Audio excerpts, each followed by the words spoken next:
Mr. President, if you might allow me, may I preface my speech with reference to the most glowing and most moving speech address we listened to from the President of the United States yesterday, the import of which was to get us to condemn the tragic death of the United States ambassador to Libya.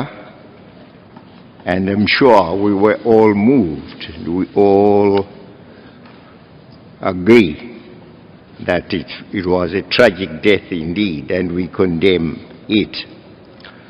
But Mr.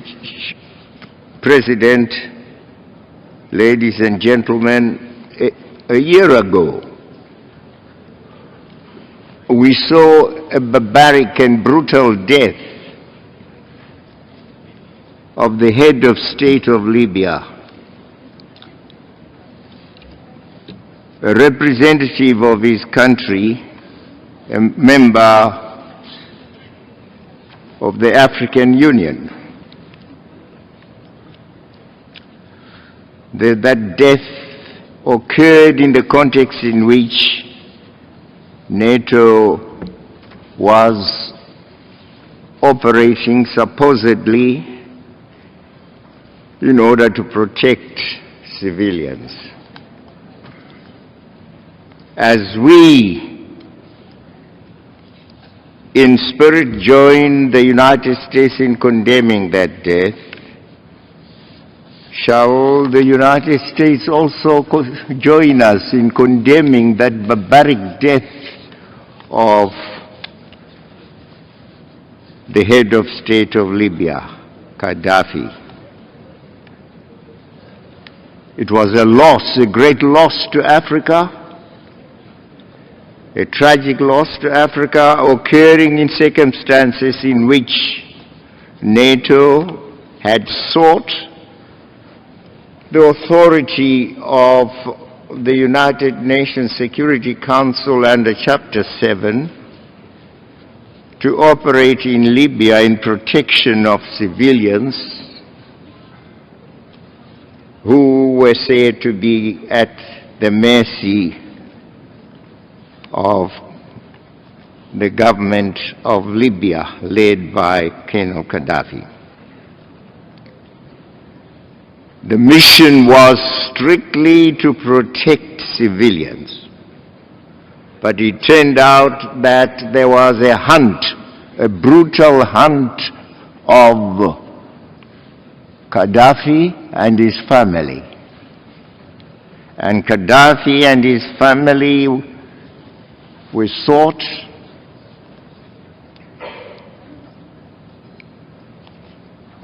NATO caught up with them. They suffered the brutal deaths that we know about, Gaddafi and some of his children. And as the United States spoke, I'm sure they were aware also that they were a NATO power, that they, alongside other NATO powers, had the authority under Chapter 7 to operate in protection in Libya in protection of civilians. But did it turn out to be that? In a very dishonest manner, we saw Chapter 7, the authority given under Chapter 7, being used now as a weapon to rout a whole family, to commit the murders that occurred in the country. Bombs were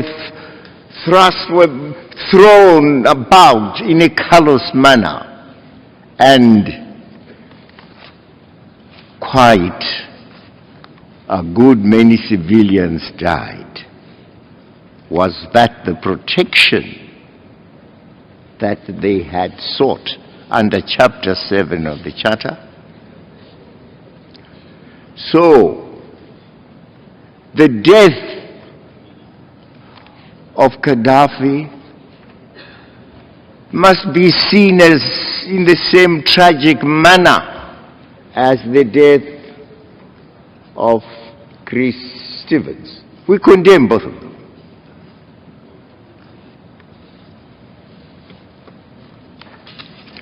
Let me begin by reaffirming the rightful and important role of the United Nations in the management of issues affecting international peace and security.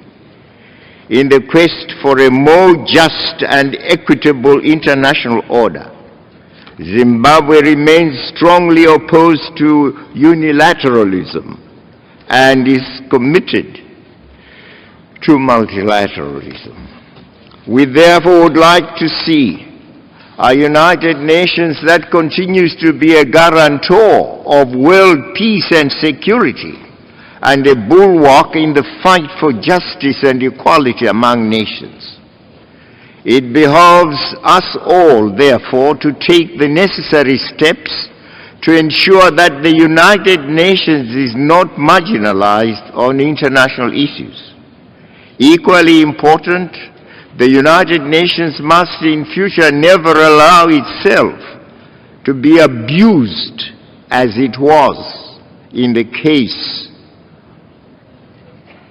I've referred to, where NATO sought under Chapter 7 authority to protect civilians, and nay, it did not turn to be that.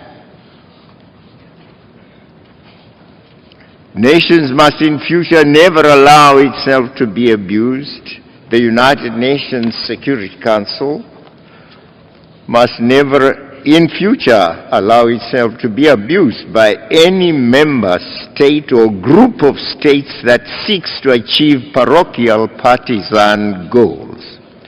The Charter of the United Nations clearly stipulates that it is as an international body that should work for the good of all the peoples of the world, big and small. Mr. President, we recognize that there are existing and emerging threats and challenges that continue to frustrate our individual and collective efforts to attain greater economic development and social progress, as well as peace and security.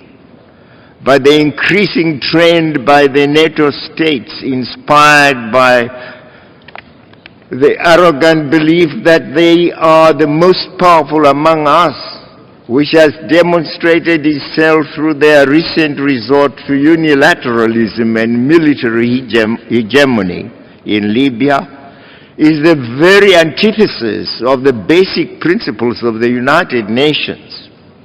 In that case of Libya, the African Union and its peacemaking role was defied, ignored, and humiliated. The African Union was for dialogue between the Libyan Authority and the so-called revolutionaries. May we urge the international community to collectively nip this dangerous and unwelcome aggressive development before it festers. In this regard, Mr. President, the theme you have chosen for this session, namely, and I quote, bringing about adjustment or settlement of international disputes or situations by peaceful means, unquote, is very appropriate. And this is what we in the African Union stress: settlement of disputes in a peaceful way, through dialogue. The warmongers of our world have done us enough harm. Wherever they have imposed themselves, chaos in place of peace has been the result. The situation created by the Bush-Blair illegal campaign in Iraq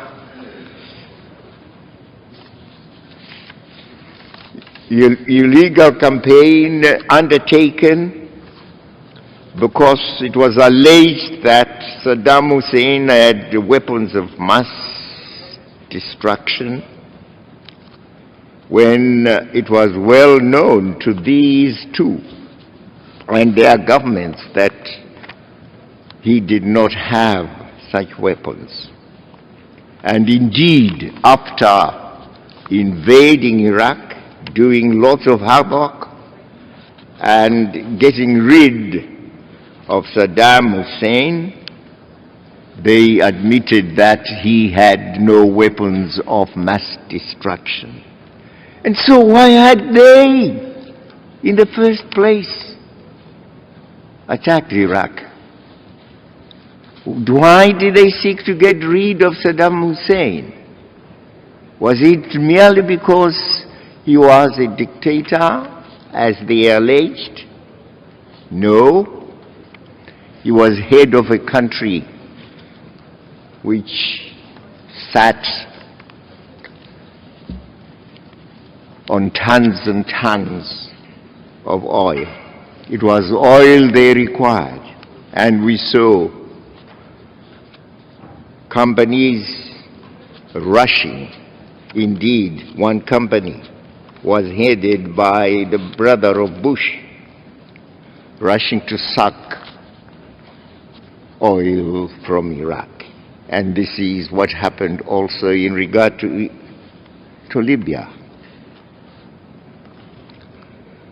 The situation they created in Iraq has now brought about greater instability than there ever was.